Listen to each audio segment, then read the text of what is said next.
Добар ден, почитувани, добре дојдовте во магазинот за родителство 0+ месеци на телевизија Телма, прва емисија во оваа година. Денеска ќе зборуваме за доењето.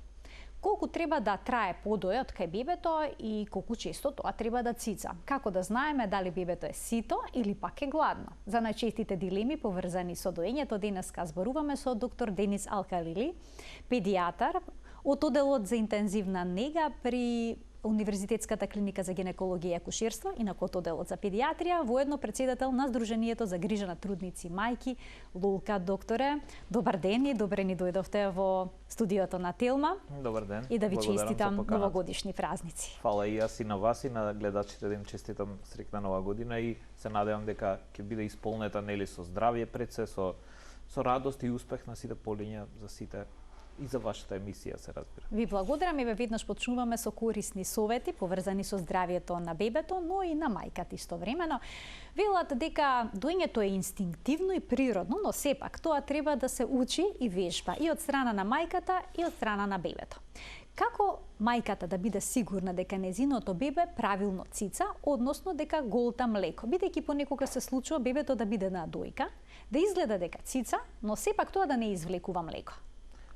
Па знаете, интересно е дека во првите денови единствен начин практично да знае мајката дали бебето добро цица или не е да го гледа своето бебе, да почувствува значи дали тоа е мирно, дали е на некој начин задоволно, дали мирно спие, дали ги полни пелените, значи дали има доволно полни пелени во текот на 24 часа. Меѓутоа исто така и мерењето е многу битно и затоа се препорачува најчесто негде во првите 7 дена да се направи преглед, нели, со мерење на тежината на бебето, со цел да се види од кога е испишано од болница, значи со таа исписна тежина која што има од болницата, да се види дали во тие неколку дена после доаѓањето дома, дали има покачено или намалено на тежина.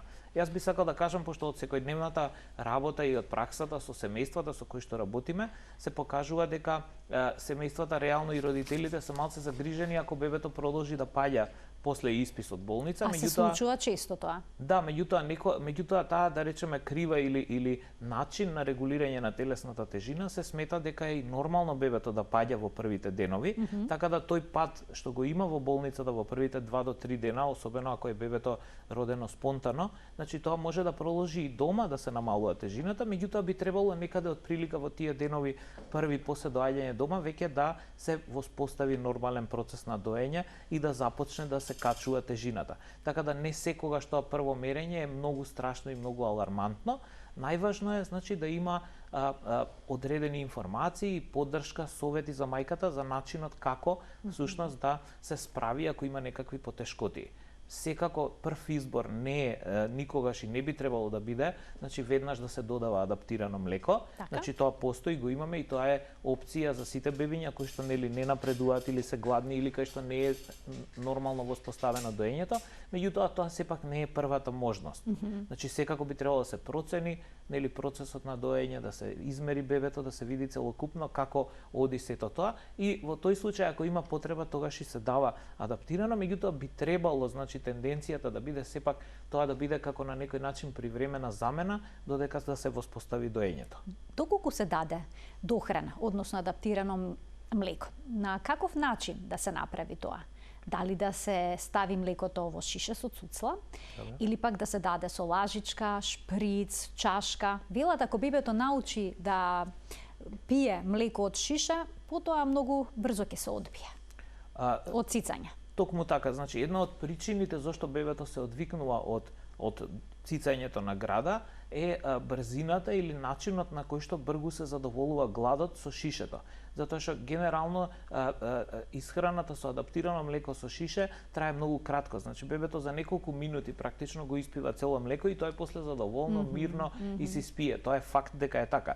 Меѓутоа доењето од друга страна па бара малку повеќе од бебето напор, бара повеќе активност, значи тоа мора да работи на некој начин, тоа е како физичка работа, значи со јазикот, со устата, со образите, значи целосно да го создаде тој вакуум и тој процес не е за неколку минути, значи за 2-3-5 минути, туку може да трае нели 10, 15, 20 минути цицањето на града и токму заради тоа бебето понекогаш, посебно ако мајката и нема доволно млеко, може да се фрустрира бебето, значи да плаче, ќе фати, меѓутоа брзо ќе пушти затоа што очекува да надојде тој наеднаш, да речеме, тоа повеќе количина на млеко која што ја дава шишето со цуцла. Токму заради тоа се препорачува дури и ако се дава адаптирано, тоа да биде пред се после мерењето, значи после евалуацијата, да биде на некој начин препорачано од педијатар и со одредени критериуми зошто се дава адаптираното и да биде после поставувањето на двете гради на мајката. Значи треба да цица бебето, да се даде шанса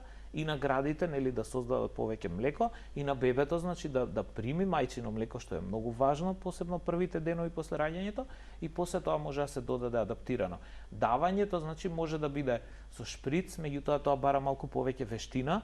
Значи има посебни чашки кои што се многу интересни затоа што имаат една дополнителна како комора, помалечка во која што се оттура мал дел од млекото, па тоа после се дава на бебето и тоа е интересен и лесен начин на хранење. Меѓутоа, дури и да биде со шише со цуцла, значи треба да биде на некој начин побавно, да биде со прекини, значи да не биде наеднаш целото дадено млеко и да биде задолжително после цицањето, значи после понудување на двете гради на мајката, да. Да ги поканиме и гледачите, пред се гледачките да се вклучат во денешната телма амбуланта. Предпоставувам дека мајките кои што сега се соочуваат со предизвиците на доењето ќе имаат низа прашања на кои што одговор ќе даде денешниот гостин доктор Денис Алкалили, специјалист по педијатрија, вработен инаку во клиниката за гинекологија и акушерство, воедно председател на Сдруженијето за грижа на трудници и мајки Лулка, дружение кое што многу често организира работилници за доење, кои што се од голема помош за доилките, но и за целото семејство, бидејќи бебе што не цица, докторе, односно кое што има проблем со хранењето, е проблем за сите во семејството. Апсолутно, да. Посебно првите денови после враќањето од болница дома, тоа е тема број 1, може да се каже. Понекогаш има вистински хаос меѓу сите членови од семејството, што да се направи, дали да се продолжи со доење, дали да се даде адаптирано млеко, колку често бебето да се поставува на доека, еве, колку често новороденчето треба да цица. Видете, токму заради тоа што го кажавте као хаос, постои поддршка за доењето, која што поддршка е наменета баш за да го процени, да ја процени состојбата и со мајката, значи како се чувствува пред се мајката, нели, дали има стрес, дали не е сигурна во тоа што го прави или па е сигурна и знае, има доволно информации за доењето, потоа да се евалуира процесот, значи целата таа поддршка е наменета за да помогне во тие први денови. И тоа ние со организацијата Лулка го правиме, значи и бесплатни работилници организираме, меѓутоа и таква поддршка се дава и таа навистина многу им значи. Доаѓате во домот? Да, апсолутно, значи дел се дава онлайн преку Zoom, значи тоа се сесии од 60 до 90 минути во кои што се проценува состојбата, како што кажав, и психолошката состојба на мајката и во семејството, меѓутоа и процесот на доење се проценува, се гледа значи дали има трансфер, дали бебето делува дека е гладно или дека е најадено и едноставно на некој начин малку се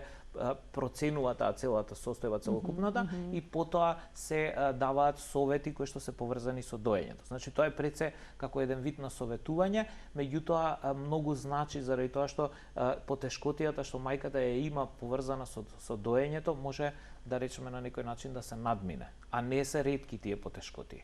Така поддршката стручна е исклучително важна, секако и мотивацијата на самата мајка да го прави сето тоа, бидејќи не е лесен процесот. Докторе, некои се жалат дека чувствуваат болка на почеток. Да. Зошто се случува тоа? Дали доењето треба да боли? Нормално ли е да боли? Генерално не би требало да боли. Значи, постои една така наречена преосетливост, почетна преосетливост во првите неколку дена кога ќе започне доењето, преосетливост на градите на мајката, значи на тој темниот дел ареолата која што е на градите, меѓутоа таа преосетливост не би требало да биде многу изразена болка и би требало да биде само првите неколку секунди кога ќе започне доењето. Меѓутоа понатаму, значи после 2, 3, 5 минути, 10 минути не би требало да биде болно доењето и доколку е болно, значи тоа е една од индикациите за да се повторно намести бебето, односно за да се евалуира дали добро или правилно ја прифаќа бебето брадавката во устата. Тоа се вика така наречен latch on процес или буквално прифаќање на кој начин се одвива доењето. Како треба бебето да ја прифати брадавката? Плитко, длабоко? Генерално треба тоа да биде длабоко и треба колку што е можно поголем дел од тој темниот дел, таа темна зона да биде во устата на бебето. Зошто е тоа така? Ние на бесплатните работилници кога разговараме со Лулка, значи покажуваме каква е анатомската градба на дојката, на градата и има едни проширувања значи на каналите, синуси кои што се наоѓаат тука блиску до врвот, практично блиску до излезот. Идејата е бебето кога ќе ја опфати градата со устата, значи тие проширувања да бидат внатре во устата, значи да бидат во таа зона и бебето практично на тој начин може и добра количина на млеко да приби. Затоа што ако е површно фатена брадавката, значи само врвот, во тој случај мајката ќе има болка, значи многу често доаѓа до разранување, до воспалување на кожата на брадавката и може да настанат и рагади или рани. И во тој случај е болно доењето, како што кажаме, нели не треба да биде болно, во тој случај е болно, меѓутоа во тој случај и тие проширувања на синусите внатре што се во градата всушност не се празнат, односно и трансферот е слаб. Значи бебето на некој начин останува гладно, мајката чувствува болка и целокупниот процес не е ефикасен, значи доколку не биде убаво и длабоко фатена. Сега за да има убаво и длабоко поставување, значи се е важно, значи важно е од како ќе го држи мајката бебето во својата преградка, значи каква позиција ќе има бебето, колку високо ќе биде во однос на градата на мајката, значи кога ќе се искористи моментот на отварање на устата, пошто бебето некогаш ќе отвара устата помалку, кога ќе дојде во близина на градата, некогаш повеќе. Идејата е да се фати баш кога е најшироко отворена устата и мајката само малку да го подбутне према себе, меѓутоа пак да го подбутне за рамената, значи да го држи за грбчето и за рамената, а не за главата. Затоа што има и еден дополнителен рефлекс, нели покрај сите овие рефлекси што го возможуваат доењето кај бебето, има еден дополнителен рефлекс кој што ако бебето се почувствува дека не му е лагодно, тогаш прави напор и се бутка према назад и во тој случај малку е отежнато доењето и затоа не треба за главата да го бутка мајката, туку за раменјата. Имаме гледач, да му дадеме предност. Добар ден. Добар ден. Повелете. Се јавува гледачка од Скопје. Најпрво да ви ја честитам новата година и празниците што предстојат, да ве поздравам вас, вашиот гостин. Ви благодарам. Честитки до вас. Редовно ја следам емисијата и оваа тема баш никако ми ја погодите. Ние немаме проблем со доењето, имаме проблем од друг аспект. Имам 9-месечно бебенце кое што многу сака да цица. Воведовме цврста храна од 6-тиот месец, на 5,5 месеци почна, меѓутоа што и да јаде во текот на денот, на крај сака пак да цица. Јас скоро треба да почнам на работа и преплашени сме сите дома како ќе се снајдеме со ќерка ми, затоа што не сака адаптирано млеко. Имаме пробано различни врсти, различни марки, значи штом ќе го вкуси млекото од шишенцето, така го одбива. Трга, го одбива, не сака. И сега не знаеме што да правиме, дали можеби да воведеме не знам, кравио, козјо, не знам какво млеко за така, од кога ќе почнете на работа, само уште на колкаво беше бебето? 9 месеци наполни сега на 1 јануари. Добро. Ви благодарам за вклучувањето во програма. Ова исто така е една исклучително честа дилема, што да прават мајките кога ќе почнат да одат на работа, дали да го одбијат бебето, каков тип на млеко да даваат, може ли да продолжи со цицање, но исто така и вториот проблем што мајката го потенцираше, бебето сака постојано да цица и слабо јаде. Така. Да, точно. Тоа се многу чести дилеми. Генерално ние навистина се трудиме со организацијата Лулка, нели да направиме достапни што е можно повеќе информации. Тоа што постојано, значи го зборуваме и што е многу важно да го знаат родителите е дека бебето кога ќе почне мајката на работа, значи апсолутно нема никаква потреба или индикација да се воведува адаптирано млеко. Бебето самото си кажува, значи дека не го сака, односно не му одговара тоа адаптирано млеко. Воведувањето на храната од 6 месеци, меѓу другото, значи дека и голем дел од потребите на бебето ќе се задоволат, значи со комбинација од немлечна исхрана, нели кашички, тоа што се приготвува, значи некои нели житни каши и сето тоа што се воведува постепено, меѓутоа и комбинација од храната со мајчиното млеко. идејата која ќе оди мајката на работа, која ќе започне, значи е да бебето се храни нормално, значи со немлечни оброци, значи да има појадок, да има ручек, значи овошна каша, да има зеленчукова каша до 1 година, да биде покриено со оброци и со водичка, затоа што бебињата сите мора да пијат вода кога ќе почнат веќе да јадат, нели, кашички.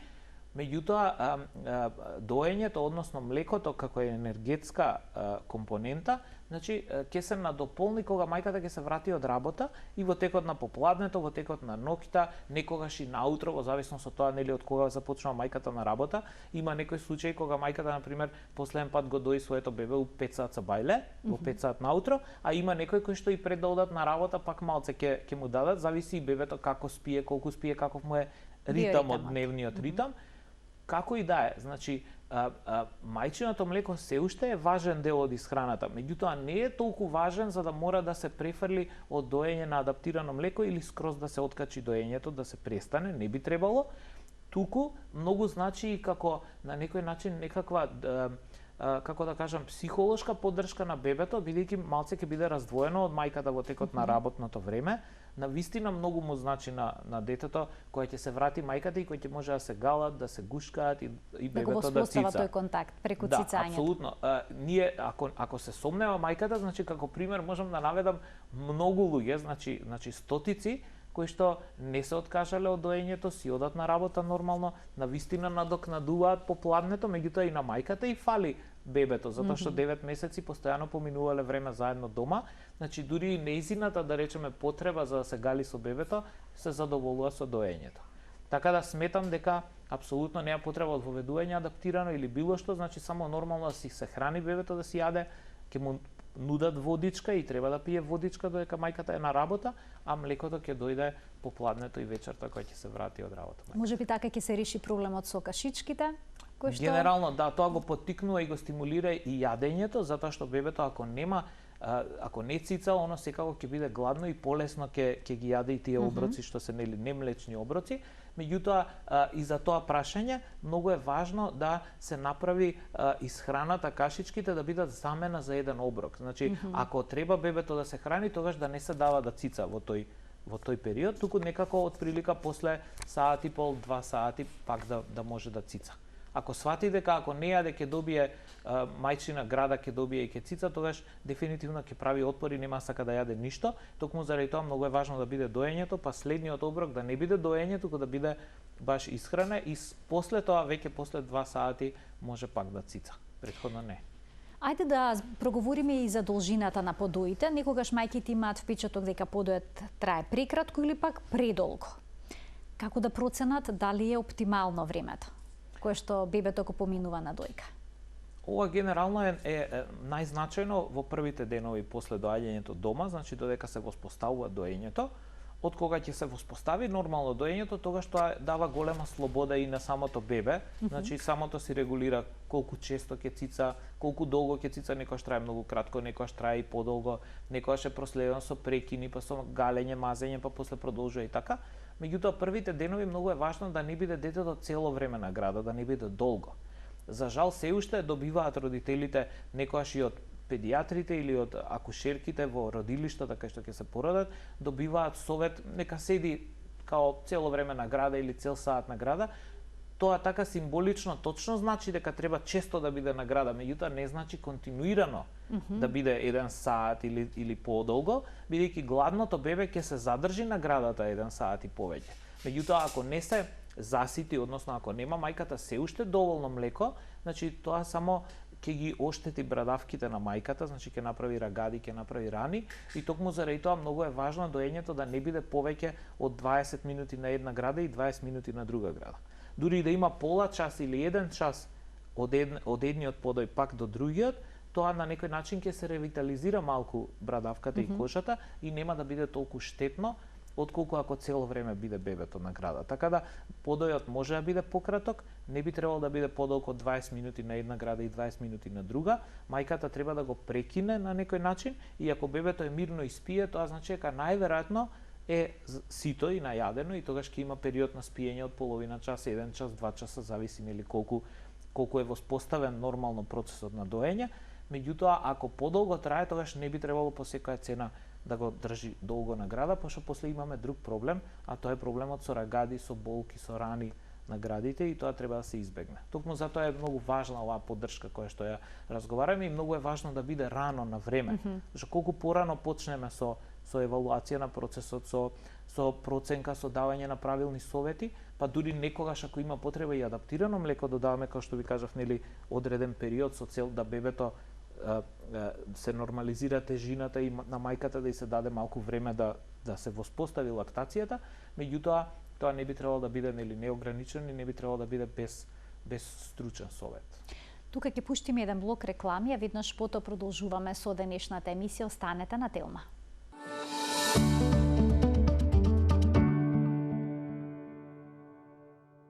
Колку често треба да го доите своето бебе и колку треба да трае еден подој, ни појаснува доктор Денис Алкалили, специјалист по педиатрија. Докторе, кога бебето цица од една дојка, дали треба најнапред да го испразни целото млеко од неа пред да се префрли на другата дојка, или пак бебето треба да цица наизменично од едната па на другата дојка, па повторно на првата? Како треба да изгледа целиот процес? Па генерално доењето функционира на тој начин што кога се празни градата, значи самата хормонална поддршка, односно тоа што го овозможува доењето, прави да во меѓу периодот, значи во паузата, повторно да се создаде нова количина на млеко, меѓутоа и малку повеќе од претходното. Токму на тој начин може и мајката и најмалото бебе што е 1 ден или 2-3 дена да го храни и да има доволно млеко, меѓутоа и после 2 месеци да има и многу повеќе. Сега природата направила да градата треба да се празни, меѓутоа не би требало да се фиксираме премногу во однос на тоа, нели, на распоредот и слично. Она што е моја препорака во почеток е првите, да речеме, 10 дена, 2 недели од која ќе се почне доењето, да биде од двете гради со цел, нели, тој процес на празнење и на ново создавање на млеко да се побргу да се разработи, односно да се работи повеќе на лактација, односно на создавање на млеко. Има, например, некои мајки, значи некои жени кои што многу рано овозможуваат и имаат голема количина на млеко, и во тој случај може еден подој да биде на една града. Меѓутоа, следниот подој би требало да биде веќе на другата града, односно не би требало пак да ја доиспразни истата.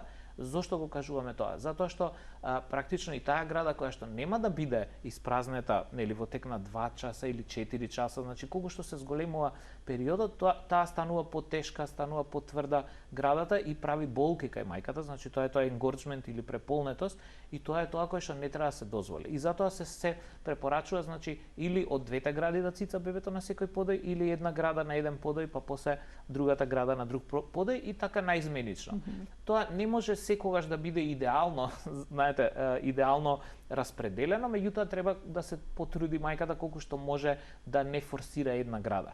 Нас во тек на оваа пракса во изминативе години, значи се потврдило и има некои мајки кои што сметаат дека бебето полесно цица на едната града, на другата потешко фаќа. Има и бебиња кои што одбираат да цицаат само од една дојка. Да, меѓутоа не би требало мајката да го земе тоа здраво за готово и така да прави, да го продолжи тоа, затоа што на тој начин буквално се намалува продукцијата на таа града која што помалку се празни и поретко што цица бебето, и тогаш имаме дури некојаш и асиметрија и различна големина на градите на мајката, меѓутоа и тоа обично и не е понатаму како што расте бебето, нели на 2, 3, 5 месеци, после веќе станува недоволно, затоа што природата направила да има доволна количина меѓутоа од двете гради. Токму заради тоа не би требало да се форсира една града и мајката треба да побара поддршка и помош, значи со различна позиција, со различен начин на поставување, на некој начин некогаш и малце и да го залаже бебето, меѓутоа сепак да успее и од двете гради рамномерно да цица колку што е можно. А колку често треба бебето да се поставува на дојка? Интервалот за доење е многу интересно како во тек на изминативе, да речеме 50 на години се менува, односно тие препораки се менуваат. Например, тоа што најдовме ние на интернет, јас што најдов во тек на овие, да речеме, усовршување стручно во однос на доењето и како педијатар и како за поддршка на доењето консултант, негде од прилика 50-тите години во Америка, значи се препорачувало да се дои на 6 сати. Значи 4 пати во 24 часа, а тоа било зашто? Заради тоа што фармерите, нели, во Америка има многу фарми, каде што фармите со крави откриле фармерите дека најголема продукција и најквалитетно млеко има ако кравата се измолзува 4 пати во 24 часа. И по таа логика Дури тогаш биле и такви препораките во САД, во Америка, меѓутоа понатаму како што проаѓа времето, значи тој интервал се скратува, за да сега практично последниве 15 на години, значи не се толку фиксира терминот, односно растојанието, туку се препорачува слободно доење. Значи колку ако бебето сака и често, има бебиња кои што цицаат помалку почесто, има бебиња кои што цицаат по голема количина на поголемо растојание и токму заради тоа сега се препорачува значи доењето некогаш да биде и на половина час и на 1 час, на 2 часа, меѓутоа во првите денови не би требало да биде подолг периодот од 2-2,5 часа, заради тоа што на некој начин бебето може првите денови да биде и поспано, значи дури во текот на ноќта? Да, дури и во текот на ноќта првите денови се препорачува да биде на секој 2 часа доењето, односно не подолго од 2 часа, а пократко и побрзо може. Има една студија од Африка која што е правена во едно племе во кое што мајките работат практично во полето и бебињата си ги носат во оние посебни како марами, како наметки и утврдено е дека тие бебиња цицаат помалку, отприлика околу 30 на 40 секунди трае подојот, меѓутоа на секој 20 минути. И тие бебиња, значи во текот на тоа практично дека мајките работат во полето, бебињата си цицаат цело време и се сосема здрави, сосема нормални, сосема добро напредуваат. Што значи дека интервалот не е нешто што е фиксно и не е нешто што треба да кажеме као строго на 2 часа или на 3 часа дека мора. Поважно е, сега може да не ги збуниме гледачите, адаптираното млеко се препорачува да биде на 3 часа, меѓутоа од причина што ако бебето не цица, тоест ако е на адаптирано млеко на шише, може во меѓувреме да биде вознемирено, да плаче и родителите да помислат дека е гладно, па да му направат пак ново млеко адаптирано. Градата, например, има одредена ограничена способност на продукција на млеко. А ако даваме адаптирано, ние можеме на секој час да му правиме на детето по 60 или по 90 мл и затоа порано тие бебиња што беа на адаптирано млеко беа покрупни, да, покрупни, подебелки. Идејата на 3 часа е за да не се прејаде бебето и да нема поголема, да речеме, поголем калориски внес. Така. Токму заради тоа треба да се земе во предвид родителите со мало бебе, дека бебето може да плаче ако е гладно, ама може да плаче и ако, например, има гасови, сака да се олесни, или ако му е топло, ако е преоблечено и премногу топло во зима, обично и некогаш и многу топло е дома ако има бебе. Така да различни се причините за нелагодност на бебето и за плачење, меѓутоа не се сите од глад. Не секогаш бебето плаче. Најдобриот лек е ако мајката го дои своето бебе да го постави на града и ќе види буквално дали е гладно. Ако фати и цица 10 минути, тоа значи дека е гладно, меѓутоа ако само накратко цица и се и пушти, односно се смири, а не цица, тоа значи дека едноставно нешто друго му било. Имаме гледач на линија, да му дадеме предност. Добар ден. Се јавувам на ќерка ми. Така. Има бебенце. И сега по цели ноќи не сака да спие, но топ мама се иде на кај незе, а она го дои. На колкава возраст е? На работа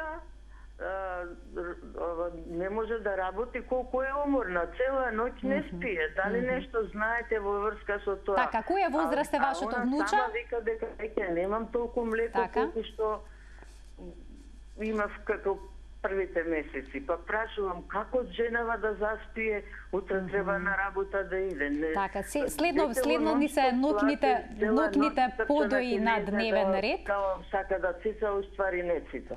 Колку месеци е бебето?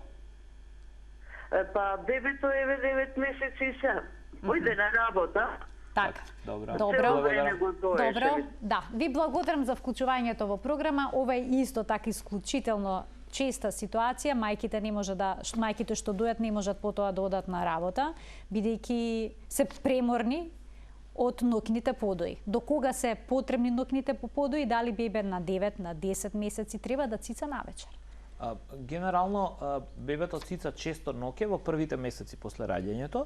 Значи потоа има еден период, да речеме, кога може еднаш или два пати да цица во текот на ноќта и тоа е оној период околу 5-6 месеци, да речеме. Меѓутоа како што се приближува према една година, значи нега околу 8, 9, 10 месеци, значи настанува една повеќе психолошка трансформација. Тоа мајките имаат обичај да го кажат дека е скок во развојот, нели? Да речеме некоја промена или некој праг кој што се случува од прилика во одредено време на одредена возраст.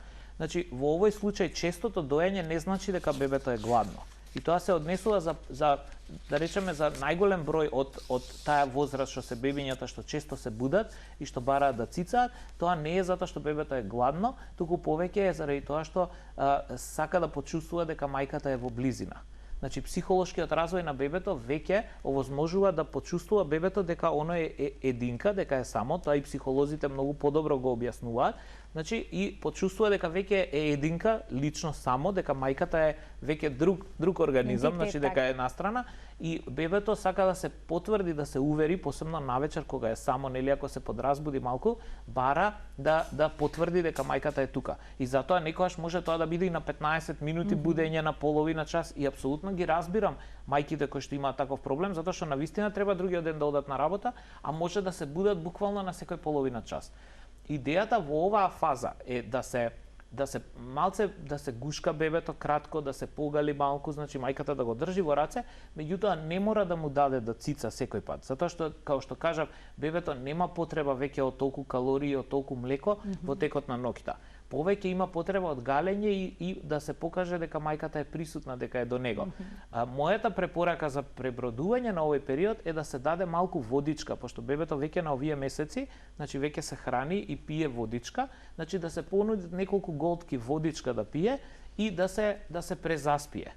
На тој начин за некој одреден краток период од неколку недели мајката ќе го на некој начин префрли, не да не цица, значи нема да го одбие од доење, меѓутоа нема да го дои во текот на ноќта, туку ќе му даде помалку водичка и ќе се погалат за да бебето продолжи да спие. Кога ќе се надмине тој период, веќе бебето ќе има нормални ноќи на целосно спиење, значи без да се буди, без да бара да цица, туку ќе цица повеќе наутро и навечер пред заспивање.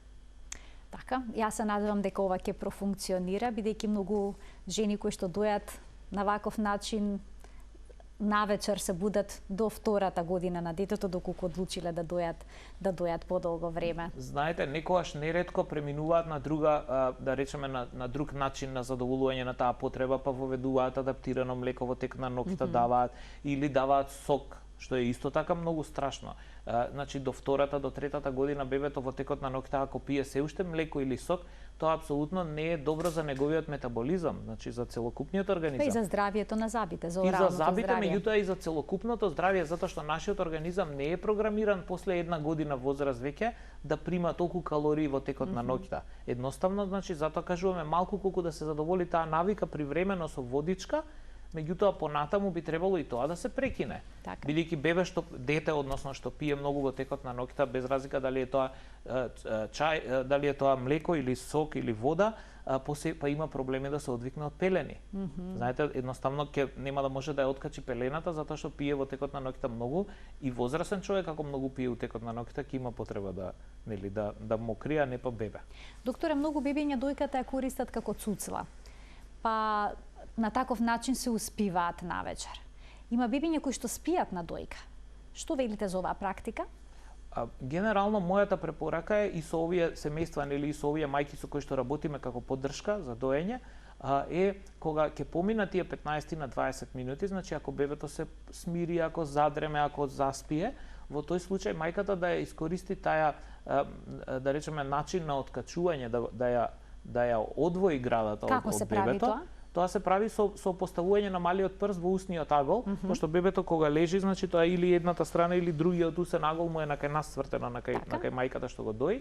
Значи само со малиот прст да го подигне малку образот со цел да влезе воздух во устата.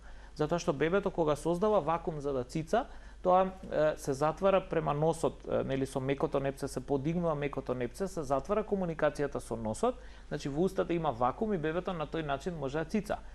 Ако ние не го отпуштиме вакуумот, тогаш многу тешко може да се одвои мајката од бебето и тогаш многу често може да се направи воспалување, рани да се направат на градите, или затоа што не може да го одвои, или затоа што практично бебето влече, а мајката сака да го откачи.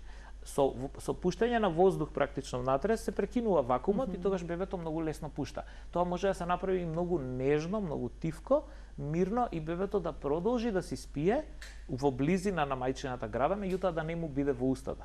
Така тоа е препораката за да не се воспалат градите и да нема проблем, а бебето сепак да продолжи да си спие мирно. И сосема на крајот еднишното издание на 0+ месеци, советувате ли мајките да се измолзуваат, односно да издојат млеко по секој подој. Некои тоа го прават за да им надојде млеко, други бидејќи имаат многу млеко. Ова е сложена тема, колку што можете да поедноставите со еден краток одговор. Во денешно време е многу честа дилема. Може би треба цела емисија за новаа тема да се направи. Па за секој од овие сегменти може да се направи по една емисија. Бидејќи многу жени ги хранат своите деца со издоено, со измолзено млеко. Се почеста практика е. Генерално пумпата е измислена и нејзината примарна намена е да ги растерети градите во оние моменти кога бебето или не е тука, односно не може ако се одделени мајката и бебето, или мајката ако е на работа, зашто знаете ние имаме 9 месеци породилно, има некои држави што имаат по 2 месеци, 2,5 месеци породилно, и во тој случај да се испразнат градите ако е мајката на работа. Или кога ќе надојде многу млеко првите денови, тоа е енгорџмент, преполнетост, што е, таа единствен лек за таа состојба е уствари да се измолзе млекото со пумпа. Меѓутоа, поентата што е, ако мајката нормално има воспоставено процес на доење, измолзувањето на некој начин може да направи лажна потреба, односно на нејзиниот организам да му каже дека еве има уште потреба од повеќе млеко, така и она на некој начин мајката создава уште повеќе.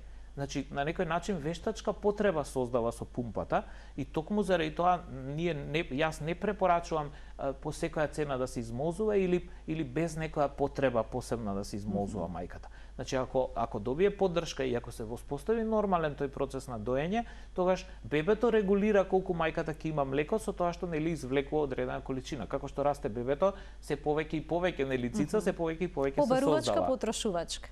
Рамнотеж. Точно, потрошувачка и создавање на ново млеко заради тоа што тоа е тој регулаторен механизам. Пумпата значи, како што кажаме, ако се градите преполнети или ако мајката сака да направи некоја резерва или слично, меѓутоа сепак значи не би требало да биде по секоја цена.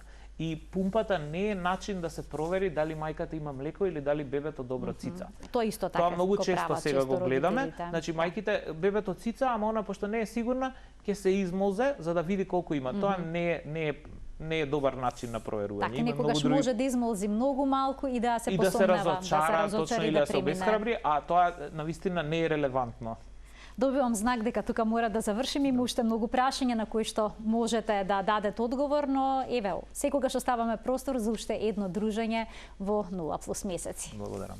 Почитувани, ова беше се во денешната емисија. Ви благодарам за вниманието со кое што не следевте. Доктор Денис Алкалили, педијатар, председател на Сдруженијето за грижа на мајки и трудници Лулка, беше гостин во студиото на Телма. Сите информации за ова здружение можете да ги најдете на Facebook и на нивната страница на интернет. Ви благодарам уште еднаш за дружбата и се гледаме секој работен ден на Телма. До гледање.